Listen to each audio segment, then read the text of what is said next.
பகவத்கீதையில் 4வது சாப்டரில் 4வது ஸ்லோகம்.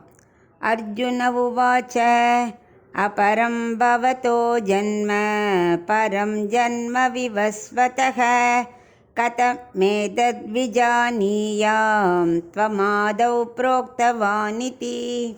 இப்போ இதுக்குள்ள அர்த்தத்தை பார்க்கலாம். அர்ஜுனனுக்கு ஒரு சந்தேகம். விவஸ்வானோட காலம் ரொம்ப ரொம்ப ரொம்ப முற்பட்டது, 28 சதுரயுகத்துக்கு முன்னாடி உள்ளதாச்சு. கண்ணனோட காலமும் இப்போ அர்ஜுனன் பீரியடில் தானே கண்ணன் இருக்கார். அப்படி இருக்கும்போது எப்படி 28 சதுரயுகத்துக்கு முன்னாடி நீ சொல்லியிருக்கிறத இப்போ சொல்ல முடியும்? எப்படி நீ சொல்லியிருப்ப? அதை போய் உன்னோட முற்பிறவி, இப்போ உள்ள பிறவி, பின்னாடி வர பிறவிலாம் அவனுக்கு என்ன நம்பிக்கை இல்லையா அர்ஜுனனுக்கு?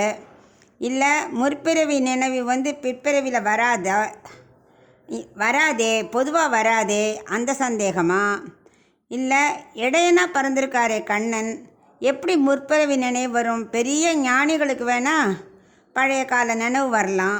இவரோ இப்போ இடப்பிள்ளையாக பிறந்திருக்கார், இவருக்கு எப்படி அது வரும்? இப்படிலாமல் அவனுக்கு சந்தேகம் வரும்? அந்த அளவுக்கு புரியாத முட்டாள் இல்லை அர்ஜுனன்.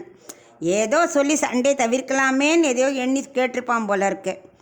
ஆக்சுவலாக எண்ணங்கள் வராதேன்னா அவனுக்கு தெரியாதா?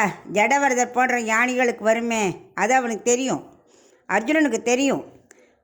ரெண்டாவது, இவர் இடப்பிள்ளையாக இருந்தாலும் சின்ன வயசில் என்ன கோவர்தன மலையை தூக்கினார், காளிங்கனை அடக்கினார், இது மாதிரி எத்தனையோ சேஷ்டிதங்கள் பண்ணியிருக்கார், கம்சனை கொண்டிருக்கார். இப்படி உள்ளவர் என்ன வெறும் இடப்பிள்ளையாக வருந்திருப்பார்? ஸோ அவரோட இது தெரியாதா இவனுக்கு? இதெல்லாம் சும்மா ரீசன் இல்லை. பின்ன எது உண்மையான ரீசன்னா, பிறவினாலே கஷ்டம் துக்கம் எல்லாம் நிறைஞ்சிருக்குமே, அது உனக்கும் இருக்குமா?